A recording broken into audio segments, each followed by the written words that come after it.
Merci. Merci, Monsieur le Président. Monsieur le ministre de l'Agriculture, depuis le début du mois de mai, les annonces d'une conclusion proche des négociations commerciales entre l'Union européenne et le Mercosur se multiplient. Après le ministre du Commerce brésilien le 8 mai, c'est la Commission européenne elle-même qui a indiqué qu'un accord était imminent.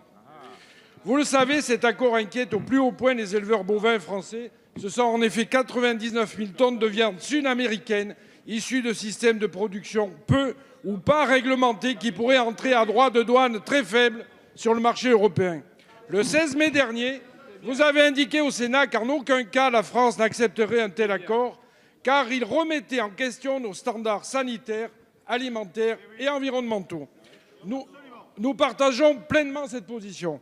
En effet, comment ne pas vouloir protéger nos éleveurs, nos consommateurs, de ces viandes issues d'animaux non tracés, engraissés aux activateurs de croissance, aux antibiotiques, au sein de fermes gigantesques issues de la déforestation? Et que dire du système de sécurité sanitaire brésilien? Et pourtant, monsieur le ministre, derrière ces déclarations, les actes du gouvernement sont en parfaite contradiction avec cette ambition. En effet, pendant que le président de la République déclarait s'opposer à toute négociation commerciale avec les États-Unis, notamment sur le plan agricole, l'Union européenne proposait à ces mêmes États-Unis un accord de droit de douane nul sur notre marché de viande bovine pour un contingent de 35 000 tonnes, et le tout avec l'accord de la France. Et pendant que vous nous assurez être pleinement opposés à toute entrée de viande du Mercosur sur notre marché, ce sont précisément 268 907 tonnes de viande sud-américaine qui entrent déjà en Europe. Alors, monsieur le ministre, ma question est simple. Quand comptez-vous mettre en cohérence les paroles, les actes du gouvernement? Quand comptez-vous mettre en application l'article 44 de la loi Egalim? Merci. Merci, cher collègue.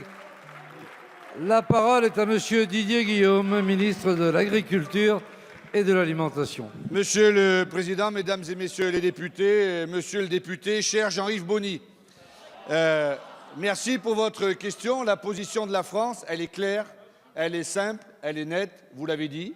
Le Président de la République, elle n'est pas ambiguë. Le Président de la République s'est entretenu avec le Président Juncker en lui disant que la France n'acceptait pas l'accord qui est proposé par la Commission parce qu'il ne correspond pas aux standards européens, vous l'avez dit. À ce que nous pensons, je veux simplement, et la position est claire, je veux simplement vous dire, à 3 jours des élections européennes, justement, monsieur Abad, à 3 jours des européennes, ce que je crains, c'est que si c'est la même majorité au Parlement européen et si c'est la même majorité qui dirige la Commission, alors peut-être que l'accord se fera au détriment des peuples, au détriment des États. C'est ça la réalité, c'est ça que nous ne voulons pas. C'est la raison pour laquelle nous souhaitons qu'il y ait une nouvelle majorité en Europe, une majorité qui mette ses actes en accord avec ses positions.